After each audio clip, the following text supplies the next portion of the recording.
Okay, it is the Amazon haul part 2, and I'm just going to go straight in with this rather plain black box because this is probably the one item that's the least to do with anything else that I've got here. It is a new battery charger. Okay, this is basically going to be used for the batteries in this machine here, this camera that I have. I've basically got 4 batteries in total, and I've got one charger that allows me to charge one at a time. So, one thing I didn't think of doing is getting any of my spare batteries ready. But that said, what I'll need to do at some point is I'll need to do a jump cut to do some other reviews of this particular haul. So I can probably set this up to one side and take it off to test out. It's basically got a mini USB port here, which I shall put in like so. Is that actually the right way? Because that felt very stiff to put it in there. It doesn't go all the way in either, so yeah, I'm always a bit dubious about that. Video, digital camera, battery charger, input, blah blah, 1 to prevent fire or moisture, to reduce the risk of electric shock, do not remove cover or back plate, no use of surfable parts inside. Yeah, okay, we get it, don't fiddle with it, and you can see inside there the various connectors and whatnot. Now, in theory, you should just be able to plug this in to any USB charger, and use it to charge up your batteries. So, like I say, I needed to do a jump cut because some of the stuff is just too heavy to put on here. So that might give you an idea as to what's going on here. But perhaps not exactly what I'm going to be doing. Right, why do I have a chest expander? Because that's what this thing is. It's a rubber chest expander. Rubber rope gymnastic chest thing. I can't quite tell because of the label that's over there. It tells you that it's in black though. Trouble resistant chest flexor. And then we have a man posing as best you can. Must have been on a bit of a heavy diet to get his body fat reduced that much. It's from our friends at OYE, which is apparently a registered mark of some sort. Pull tools elasticity. And we've got a picture of a woman using it as well. We've got a demonstration of what the fibres are like and some arrows going away from the handles. Presumably you can actually, oh, there's the same photos again. Presumably you can actually remove some of these actual bits. And you can see the box is taking quite a bit of a hammering. Let's see, how do I get into here? Oh, I'm going to need scissors, aren't I? Hang on one second. I had scissors on me a minute ago. Where did I put them? I'm going to have an earlier jump cut than I thought I was. Right, I evidently have ghosts because I was using some proper scissors earlier. This is a pair from a vanity case for trimming things like toenails and whatnot at odd angles. Although it's perfectly positioned to actually get into a really small spot like this. Right, no instructions or anything like that in here. And here we can see the plastic material. So we've got 5 rubber tubes, which just literally feel like tubes, and nowhere near as thick. Whoops. Nowhere near as thick as the fibres there make it out. That doesn't feel like it's supposed to be that thick. It just, maybe it's different for each of the tubes. No, they all feel roughly the same. But in basics, in the bare basics are like you'd be pulling them apart like this, and of course you can't see what I'm doing here other than just trying to pull it apart. But in theory you should be able to remove them to make it easier. So let's just see. Not the easiest thing in the world to remove, but yeah, you can. So you just sort of pull on those tweezer bits there, and there you go. So yes. Next up we have this body trimmer, which looks like it's using the same sort of basic technology, this time just for your feet and your arms to do various leg exercises and stomach exercises. Ideal for toning and strengthening stomach, waist and legs, made in China. And as you can see, fairly young looking blonde girl, quite thin. Don't think she got that way by using this, to be honest, but who knows. Oh, the writing's upside down, let's just take a look. Matters needing attention. That doesn't quite read right, but it is prohibited to use 0 to 7 years old children. Really? What's prohibited to use 0 to 7 old children for? Tubing materials used in this paragraph has the characteristic of high elasticity. Uh-oh. It's adventures in bad English. The kiss in the process of using it is important to note, hold on. Well, I did say it was made in China. Anything else of any interest here? Not really. We've just got to, oh, hang on. Yeah, more confirmation that's made in China. We've got various recycling symbols here. The correct way to use it with a tick, feet on those bits there. The use of the error.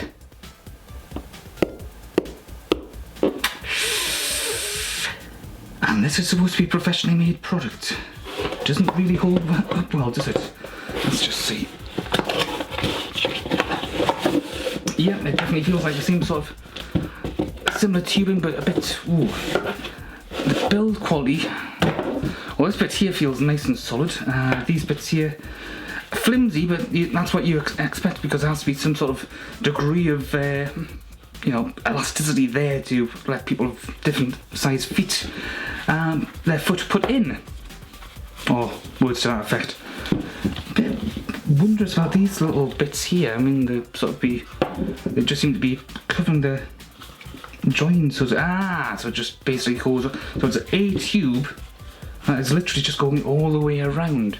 So there's presumably a seam somewhere, but we're probably never going to be able to find that. And yeah, I think it's a bit on the cheap side in all regards, but these foam pads are probably going to go after about a year's use or something. But in general, for what it is, yeah. The thing about the chest expander and this is neither of them came with any instructions, so you've got no workout plans, so to speak. Right, well, I've got one more thing for on here. And it is the Expo TR654 digital video photo tripod. Now obviously I've already got a tripod, but I thought I could do with another one for various different things, such as I want to do outside photography, which I have already done with the tripod I'm using right now. Then unfortunately the tripod does tend to get a bit on the dirty side, so I'm thinking about having an internal one like this. Well, this one gets used for outdoors pursuits and so on. Or as some sort of backup. I might also do experiments with positioning my lights differently, you know, different positions on the stand. Let's just see. The box is starting to go already. That's a very cheap feeling bag. Where's the? There we go. Yeah, traditional. Ooh, not quite traditional tie. So you've got a basic carry strap. I can extend it that way and open it this way. Is this going to be wrapped up in some sort of cellophane? Yes, it is. So there we go. Right. So let's just see what it's like. Whoops, just knocked the camera. Here's the new rival tripod. Yeah, first look at the metal here. Kind of reminds me of even the locks. Kind of remind me of that art easel I've got, which looks to be made out of similar materials. So yeah, that opens and unlocks like that. Ooh, that's a very, yeah, that's a very nice long cracking noise it makes. But yeah, that's got to be. Let's just hold this up side by side. Obviously you can't see what I'm doing, but yeah, it is roughly the. It is actually just a little shorter than my regular tripod, but that doesn't really matter. Let's just concentrate on the top bit here, which is, ooh, there we go. Ooh, yeah. Similar basic idea. We've got this handle here to move everything up and down and then tie in place. We've got this bit here to move into different angles, like so. We've got this bit here to allow it to swivel around like that. And this bit here, in theory, allows the neck to extend further. Ooh, there we go, that's it. All fully extended. Yeah, that's quite a nice looking bit. It's probably going to be easier to set this up as a proper tripod configuration, but I think in general... Oh, you've even got a spirit level here, that's handy. That's something I don't have on this one, so it might actually be a better idea to take this out and about, you know, if I'm taking photos in the countryside or something like that, because then I'll be able to make sure that everything is nice and level. Now, how do you release this? Let's that. Okay, so this is the base plate unit. This is what you screw into the bottom of your camera or whatever other equipment you might be using. That's different. Why does it have that here? Is it supposed to allow you to pull it out or just keep it in place? But that's the little screw bit that goes into the bottom of the camera, so in theory that should stay in place there. I wonder if they've left that there, if they've put that there to stop it from being possible to unscrew it, or, you know, by accident when you do it that way. You know, when you're actually putting the equipment on. That's going to be quite interesting to find out. Right, well, what I'm going to do next, I'm going to do the jump cut I intended to take, so I can show you the next lot of equipment and probably set this up properly as well. So I'll see you in about 2 seconds. And we're back. Okay, so you can see that I've now set up the tripod, the chest expander, the stomach exerciser type thing, the body trim thing, and you can see some weight equipment there as well, which is the other things that I bought. We've got a set of 8kg kettlebells there, a set of 10kg dumbbells, and a pair of 15kg dumbbells. Now you might be sensing a bit of a theme here, which is of course exercise equipment. The reason for this is because I've decided New Year, I want to save a bit of money. I was spending quite a lot of money on gym memberships and, well, gym membership, and it just doesn't really seem worthwhile at the end of the day, because for the most part the gym was always busy and full and you couldn't get to use the equipment you wanted to use. So I thought, why the hell not just you know, spend a little bit of money on some equipment that I couldn't use at home and just exercise at home. So that's what I'm going to be doing in future.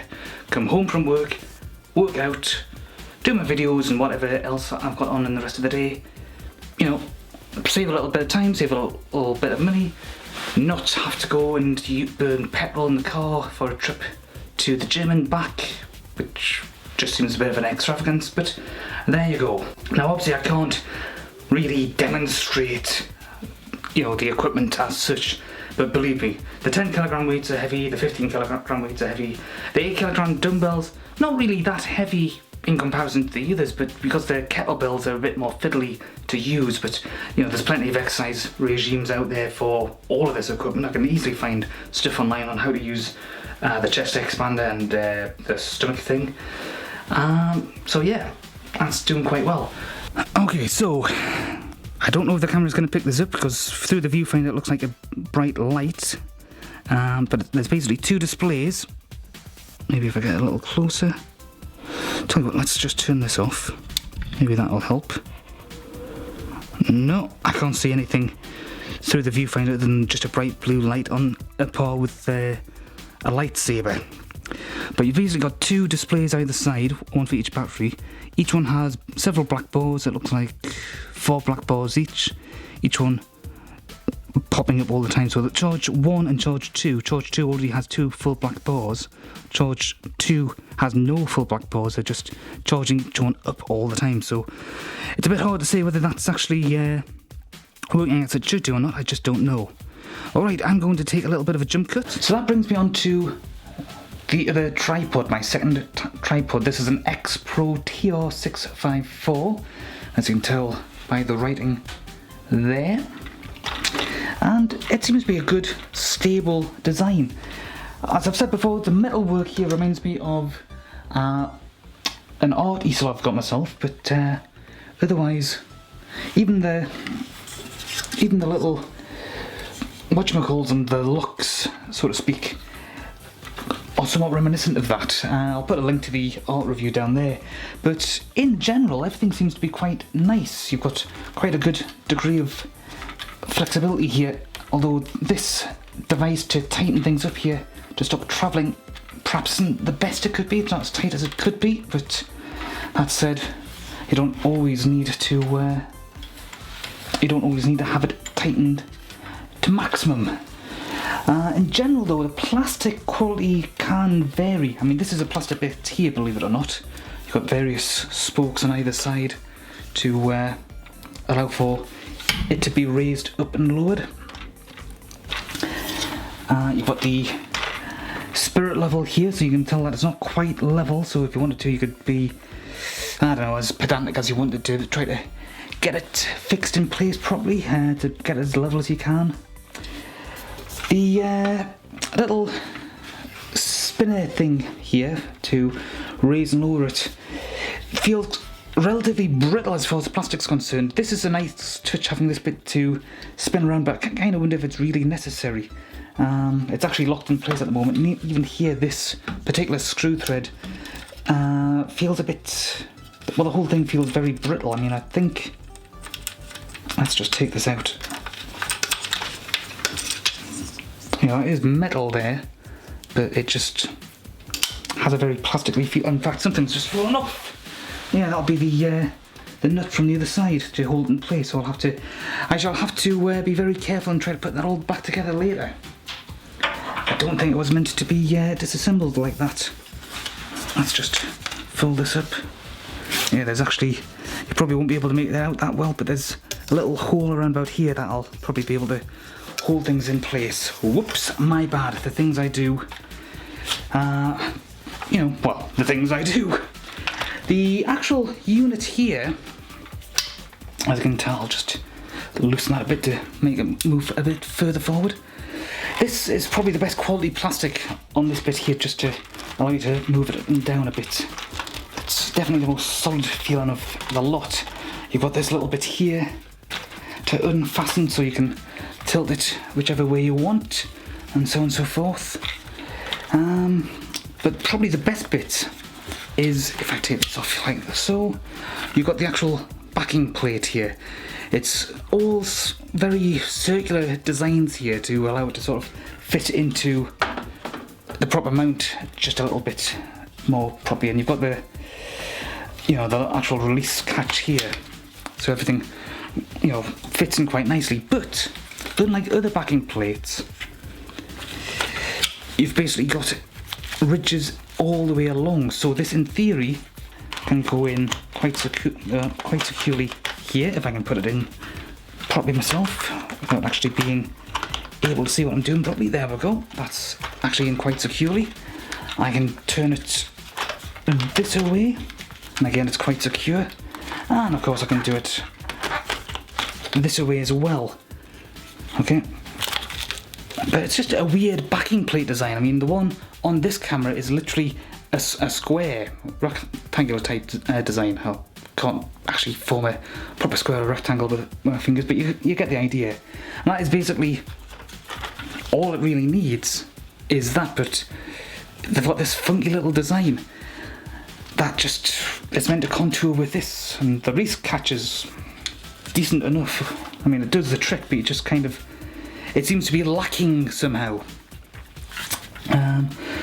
And this little screw thread here with a little handle on, that's actually quite good for fastening and loosening off.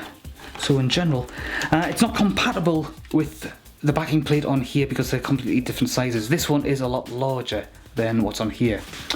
But I'm quite happy with everything I've got so far, despite the fact that I've managed to effectively ruin it by removing that nut from earlier. It's still holding in place quite well. Of course, this camcorder is a lot lighter than this camera is. Okay, so who knows what would happen if I put this camera on here. It would probably just go straight down, but we'll not go into that just at this point. Well, I think that concludes my Amazon haul. So I will bid you adieu, and I shall see you next time. Bye-bye.